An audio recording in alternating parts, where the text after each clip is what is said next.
Halo semua, apa kabar? Jangan lupa subscribe channel papa aku. Terima kasih. Sebentar lagi, kita akan mengetahui siapakah yang akan membantu Lin dalam membocorkan jawaban ujian STIC. Scene kemudian tertuju kepada si Beng yang sedang mengantarkan laundry. Jadi ceritanya, Beng mempunyai bisnis laundry kecil-kecilan bersama ibunya. Dan keesokan harinya, Beng akan mengikuti ujian beasiswa Singapura. Namun tiba-tiba, ada sebuah mobil datang dan dua manusia turun dari mobil tersebut. Mereka bertiga pun terlibat adu mulut sejenak sebelum akhirnya Beng dipukuli oleh kedua manusia itu. Dan Beng pun pingsan. Keesokan harinya, Beng bangun dengan kondisi terluka dan telah berada di tempat pembuangan sampah. Sampai sini kejadian yang menimpa Beng ini mungkin akan terlihat seperti konspirasi ya. Karena seharusnya jika Beng tidak dipukuli, Beng sudah selesai melaksanakan ujian beasiswanya. Lalu siapa kedua manusia yang telah memukuli Beng tadi malam? Sementara itu, di tempat lain, Lin, Pat, Grace, dan juga Tong sedang membicarakan proyek pembocoran jawaban ujian STIC. Di sini dijelaskan bahwa mereka membutuhkan 30 orang klien atau murid untuk bergabung ke dalam proyek Lin. Kebetulan, si Tong ini memiliki sebuah grup STIC yang beranggotakan 27 orang. Dan mereka semua akan diajak oleh Tong untuk bergabung ke dalam proyek Lin. Di sela-sela perbincangan, Tong memberitahukan untuk tidak perlu khawatir jika seandainya Beng sampai mengetahui proyek ini. Karena Beng sudah babak belur dipukuli oleh manusia tak dikenal dan sekarang dia dirawat di rumah sakit. Tong juga menjelaskan bahwa gara-gara kejadian tersebut, Beng gagal mendapatkan beasiswanya. Di sini kita pasti akan mengira bahwa dua orang manusia yang memukuli Beng tadi malam itu adalah suruhannya dari si Tong. Sebagai balas dendam untuk Beng yang telah melaporkan Tong atas percontekan yang dilakukannya kepada Lin sewaktu mereka di kelas 11. Lalu scene pun berpindah. Di luar dugaan yang akan membuat kita semua terpukau, Pat di sini terlihat sangat profesional dalam menjalankan tugasnya untuk mengumpulkan klien.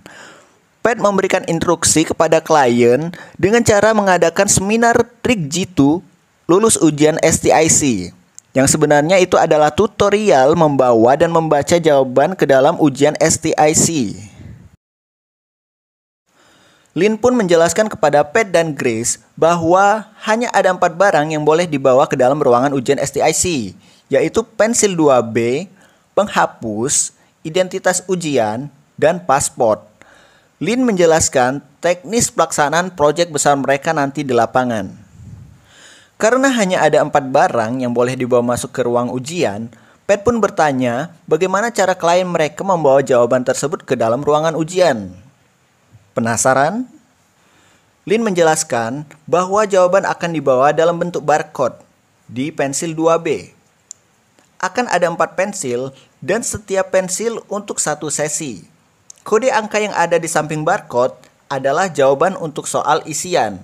Sedangkan untuk soal esai, Lin hanya akan membocorkan topiknya sehingga Pat dan Grace dapat mencarinya di Google. Cerdas. Lalu kemudian terlihat Pat mengakhiri seminarnya dengan quotes yang menurut saya keren, di mana Pat mengatakan bahwa kita harus bisa memilih universitas, bukan universitas yang menentukan layak tidaknya kita diterima.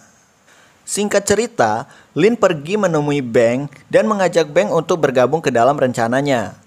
Awalnya si Beng menolak, namun Beng berpikir bahwa ini adalah kesempatan yang baik setelah kehilangan ujian beasiswanya. Dan pada akhirnya, Beng pun menyetujui ajakannya Lin.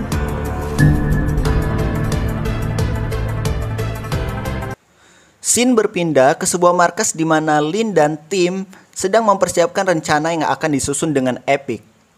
Setelah melakukan simulasi dan semua persiapan selesai, mereka membahas keuntungan yang akan dibagikan.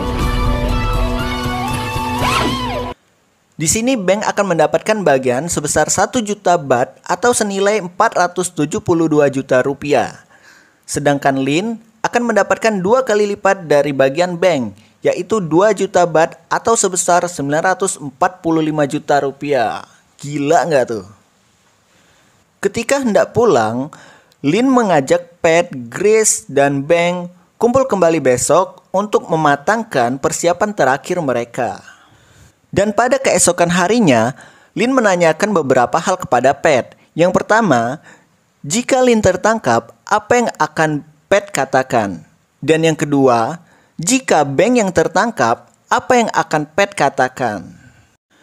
Dan ketika si Pat menjawab, ia tidak sengaja membicarakan tentang si Beng yang pernah dipukuli dan dibuang ke tempat pembuangan sampah. Sontak Beng langsung memukuli Pat karena menyimpulkan bahwa semua keburukan yang telah menggagalkan beasiswanya saat itu adalah ulah Pat.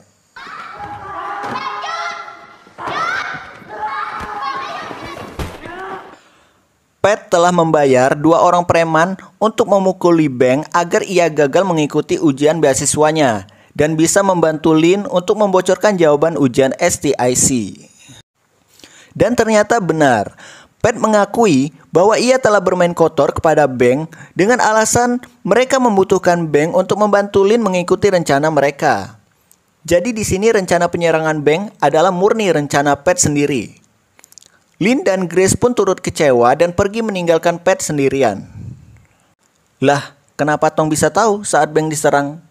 Hal itu karena Tong masih memiliki hubungan kerabat dengan Beng. Jadi secara otomatis informasi seperti itu cepat menyebar melalui grup WhatsApp keluarga. Lin pun mengejar dan menemui Beng untuk meminta maaf. Di sana awalnya Lin ingin membatalkan rencana tersebut karena ulah bodohnya si Pat. Akan tetapi, Beng yang saat ini sudah lebih tenang berkata bahwa ia sedang mencoba untuk tidak memikirkan kejadian tersebut. Dengan begitu, setidaknya Beng akan mendapatkan uang lebih tinggi akibat kelakuan buruk si Pat. Akhirnya, Beng pun membujuk Lin untuk tetap melanjutkan rencananya. Singkat cerita, mereka berdua telah tiba di Australia. Di lokasi ujian, Lin dan Beng yang masing-masing membawa 2 HP menyerahkan 1 HP untuk dikumpulkan ke pengawas ujian. Dan 1 HP-nya lagi yang tidak diketahui oleh pengawas mereka letakkan di bawah penutup saluran air toilet. Scene pun berpindah di mana Lin dan Beng saat ini sedang mengikuti ujian STIC. Pada sesi pertama, soal ujian berjumlah 52 butir dan waktu yang diberikan untuk mengerjakan soal tersebut hanya 45 menit. Lin dan Beng masing-masing hanya perlu menghafalkan setengah dari jawaban soal STIC untuk sesi pertama ini, atau masing-masing 26. Beng akan menghafalkan dari nomor 1 sampai 26, sedangkan Lin akan menghafalkan dari nomor 27 sampai 52. Dengan begitu, mereka akan menyelesaikan jawaban dengan lebih cepat dan sisa waktu untuk mengerjakan soal tersebut akan mereka gunakan untuk menghafal jawaban. Setelah waktu habis, Lin dan Beng bergegas menuju toilet untuk memberikan jawaban kepada Pat yang ada di Thailand melalui HP yang telah mereka sembunyikan di toilet. Sementara itu, 4 jam sebelum melaksanakan ujian STIC di Thailand, Tong membereskan murid atau klien yang bergabung ke dalam proyek mereka. Masing-masing murid disediakan 1 mamang Gojek yang siap mengantar mereka ke lokasi ujian. Sedangkan Grace dan Pat mengurus jawaban yang dikirim oleh Lin dan Beng dari Australia, serta mempersiapkan segala properti yang dibutuhkan. Kembali ke lokasi ujian, di toilet, ketika Beng akan mengirimkan jawaban, Beng teringat kejadian yang telah dilakukan oleh Pat kepadanya. Hingga akhirnya, Beng menagih keuntungan 2 kali lipat dari kesepakatan yang telah dijanjikan, sebagai kompensasi atas perbuatan Pat kepadanya. Si Pat yang membacanya pun langsung naik pitam dan menendang sesuatu yang membuat kakinya sakit sendiri. Ikan hiu makan tomat. Karena tidak ada pilihan lain, Grace dan Pat pun memutuskan untuk mengirimkan uangnya kepada Beng. Seketika, Beng langsung mengirimkan jawabannya. Jawaban-jawaban ini nantinya akan dicetak menjadi kode barcode yang ada di pensil 2B, sehingga siswa yang mengikuti proyek ini akan aman karena hanya membawa pensil 2B yang telah ditempelkan barcode yang merupakan jawaban dari soal ujian tersebut. Oke, saya akan jelaskan. Jadi A, B, C, D ditentukan dari tebalnya kotak barcode. Sehingga untuk kotak yang paling tebal itu adalah kode untuk jawaban A. Dan ketebalan kotak itu akan semakin menipis hingga kode yang paling tipis adalah untuk jawaban D. Dan tentu saja mereka tidak menggunakan satu buah pensil, melainkan 4 buah pensil untuk masing-masing sesi. Sesi 1 hingga sesi keempat. Setelah selesai, Lin dan Beng pun kembali ke ruangan ujian untuk mengikuti sesi yang kedua. Untuk sesi ini akan ada 44 soal dengan waktu 25 menit. Setelah selesai mengerjakan sesi kedua, para peserta ujian langsung dipersilahkan mengerjakan sesi ketiga tanpa istirahat terlebih dahulu. Sesi 3 ini terdiri dari 16 soal dengan waktu 20 menit. Untuk sesi ketiga ini, soal yang dikerjakan adalah soal isian. Sama seperti sebelumnya, setelah waktu habis, Lin dan Pat pun langsung bergegas menuju toilet. Di sini kita akan dibuat tegang karena Lin harus mengantri terlebih dahulu untuk masuk ke toilet tempat di mana HP-nya disembunyikan. Sementara itu, di toilet pria ini tidak kalah tegang karena si Beng yang telah dicurigai oleh pengawas STIC digedor pintu toiletnya dan dipaksa untuk keluar. Dikarenakan si Beng ini gugup, jadi setelah berhasil mengirimkan jawaban ke si Pat, Beng tidak sengaja memecahkan bagian toilet yang digunakan untuk menyembunyikan HP-nya.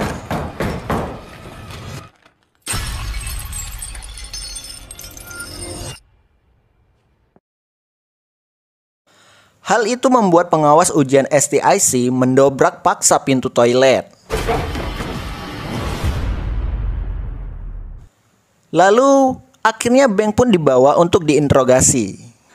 Scene selanjutnya akan membuat suasana menjadi lebih tegang lagi. Di sini, Lin belum sempat mengirimkan jawaban untuk sesi kedua dan ketiga kepada Pat. Dikarenakan, sama halnya seperti Beng, ketika masuk toilet, pintu toilet Lin diketuk oleh pengawas ujian. Namun, tidak seperti Pat. Lin langsung keluar dan menyembunyikan HP-nya kembali. Dasar Beng, noob! Sekarang, Lin harus mengerjakan dan menghafal semua soal selanjutnya tanpa harus dibagi dua dengan si Beng. Dengan bersusah payah, Lin pun berhasil menanganinya. Ya, mau gimana lagi sih, the power of kepepet. Dan sesi keempat pun dimulai. Sesi ini terdiri dari 30 soal pilihan ganda dengan waktu 35 menit. Dengan tangan yang gemetaran, kepala pusing, mual, panu, kades, dan kutu air, dikarenakan Beng telah ditangkap, Lin berusaha mengingat setengah jawaban dari sesi kedua dan ketiga sebelum lanjut mengerjakan soal sesi keempat. Di saat Lin sedang kebingungan bagaimana cara untuk menghafal semua jawaban tersebut, Lin teringat metode yang digunakannya untuk memberikan sebuah jawaban ketika ujian di sekolah. Benar, kode piano itulah yang sekarang menjadi penolong baginya. Setelah menghafal semuanya dan melihat topik esai, Lin menjalankan rencana terakhir, yaitu dengan pura-pura sakit. Di sini, Lin berusaha untuk memasukkan pensil ke tenggorokannya sehingga dapat menstimulasi tubuh untuk mengeluarkan kembali seblak yang telah dimakan. Lin pun muntah sehingga tampak seperti sedang sakit.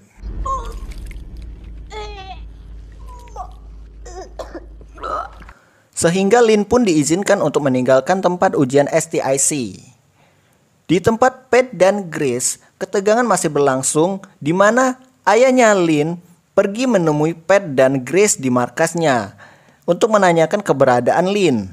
Di tempat ujian STIC, Lin harus menghindari pengawas STIC yang sebelumnya telah menangkap Beng. Dan sekarang, pengawas tersebut tengah mencari keberadaan Lin. Lin berhasil keluar dari lokasi ujian dan masih sempat mengirimkan jawaban kepada Pat. Akan tetapi, ayahnya Lin terus mendesak Grace dan Pat untuk menjawab dengan jujur tentang apa yang sebenarnya telah mereka rencanakan. Dan ketika ayahnya Lin hendak melihat notifikasi pesan kiriman jawaban dari Lin, Grace dengan cepat memberikan alasan kepada ayahnya bahwa Lin saat ini sedang berpacaran dengan Beng di Sydney. Grace berkata bahwa Lin telah berbohong kepada ayahnya. Dan ketegangan masih belum berakhir. Cuk, terlalu banyak tegang ya. Pengawas ujian tersebut ternyata masih mengejar Lin hingga ke stasiun. HP yang Lin gunakan untuk mengirimkan jawaban pun sempat terjatuh dan tertendang.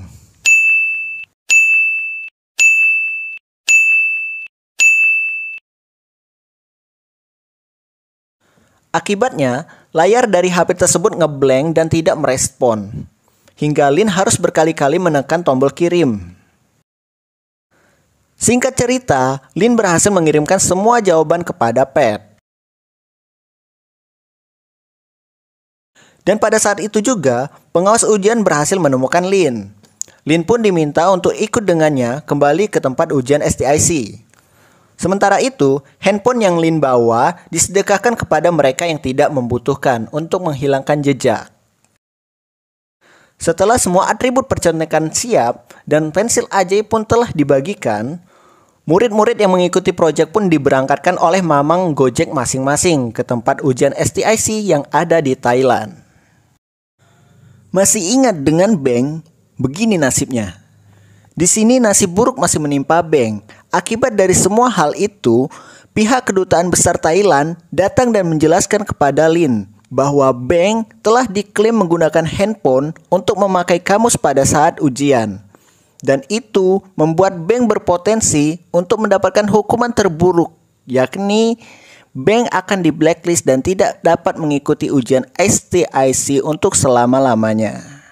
Setelah semua kejadian tersebut, akhirnya Lin pun pulang dan bertemu dengan ayahnya, yang sepertinya belum mengetahui apa yang terjadi kepada Lin sebenarnya di Sydney, Australia. Lin kemudian menangis di pelukan sang ayah dan menyesali semua perbuatannya.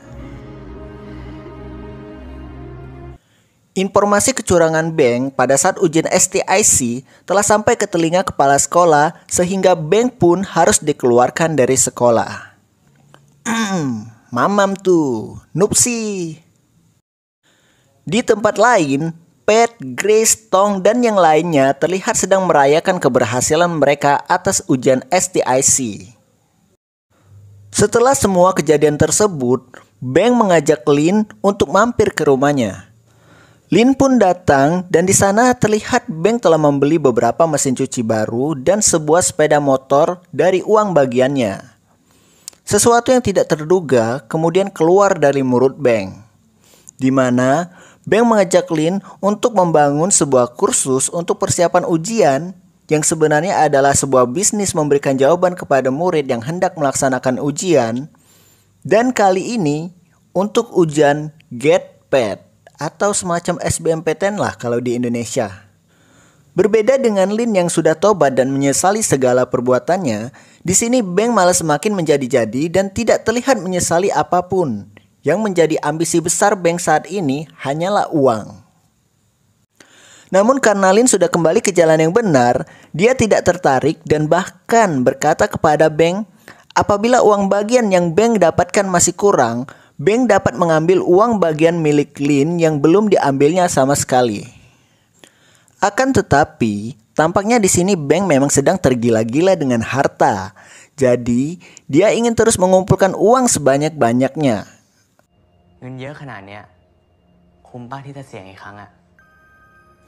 Beng juga mengancam Lin, jika dia tidak mau bergabung dengannya, maka Beng akan membongkar otak di balik skandal ujian STIC sebenarnya adalah Lin. Dan hal tersebut tentunya akan membuat Lin tidak bisa lagi kuliah di luar negeri sama halnya seperti Beng. Lin yang sudah bulat dengan keputusannya tidak gentar sedikit pun dengan ancaman Beng.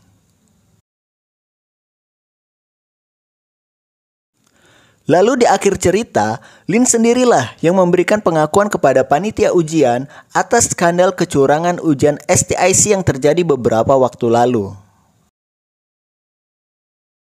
Sebelum Lin memberikan pengakuan, panitia bertanya kepada Lin, "So, are you ready?" So, are you ready? Dengan lugas Lin menjawab, "I'm ready." I'm ready. Dan film pun selesai. Jadi gimana guys menurut kalian tentang film ini? Secara personal saya dibuat terpukau dengan alur cerita film Bad Genius ini. Karena saat menonton film ini, kita akan dibawa masuk untuk ikut merasakan ketegangan dari film tersebut. Film ini sebenarnya memiliki dua versi. Yang pertama, yang saat ini kita bahas adalah versi movie. Dan yang kedua adalah versi series, di mana alur cerita di versi series ini nantinya akan lebih lambat, akan tetapi cerita yang disuguhkan akan lebih real dan membuat kita terpukau. Oke guys, sekian review alur cerita dari film Bad Genius.